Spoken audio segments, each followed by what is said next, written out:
Qubadlı rayon İcra Hakimiyyətinin və Azərbaycan Respublikasının milli qəhrəmanlarının tanıtma İctimai Birliyinin birgə təşkilatçılığı ilə Bakı şəhəri Nizami Kino Mərkəzində 1-ci Qarabağ müharibəsi şəhidi, Azərbaycanın milli qəhrəmanı Əliyev Ələkbər Həsənoğlunun 70 illik yubileyi münasibətilə tədbir keçirilib. Əvvəlcə Bakı şəhər Şəhidlər Xiyabanında milli qəhrəmanımızın məzarı ziyarət olunub, gül dəstələri düzülüb, ruhuna dualar oxunub.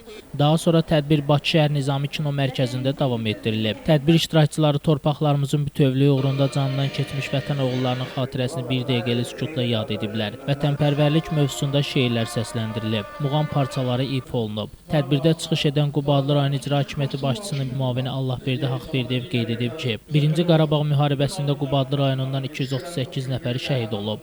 Onlardan 11 nəfəri Azərbaycanın milli qəhrəmanı adına layiq görülüb. Yeni Azərbaycan Partiyası Qubadlı rayon təşkilatının sədri Təhmasib Rüstəmov vurğulayıb ki, 44 günlük vətən müharibəsində qazanılan zəfər, işğal altında olan torpaqlarımızın azad olunması, ölkə başçısı İlham Əliyevin həyata keçirdiyi uğurlu daxili və xarici siyasət nəticəsində qazanılan nailiyyətlər Azərbaycanın qüdrətli ölkə olmasının bariz nümunəsidir. Azərbaycan Respublikasının milli qəhrəmanlarının tanıtma İctimai Birliyinin sədri Elşən Uluxanlı qeyd edib ki, sentyabrın 27-sindən başlayan 44 gün davam edən işğal altındakı torpaqlarımızın azad olunması ilə nəticələnən vətən müharibəsi tariximizin ən parlaq səhifəsinə, Azərbaycan xalqının iftixar və qürur mənbəyinə çevrilib. Çıxış edənlər şəhidimizlə bağlı öz xatirələrini bölüşüblər. Azərbaycan Respublikası Prezidentinin 1992-ci il 7 dekabr tarixli fərmanı ilə Əliyev Ələkbər Həsənoğlu Əliyevə ölümündən sonra Azərbaycanın milli qəhrəmanı adı verilib. Bakı şəhər Şəhidlər Xiyabanında dəfn edilib. Xətai rayonunda yerləşən 204 nömrəli tam orta məktəb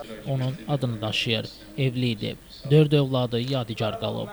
Allah bütün şəhidlərimizə rəhmət eləsin.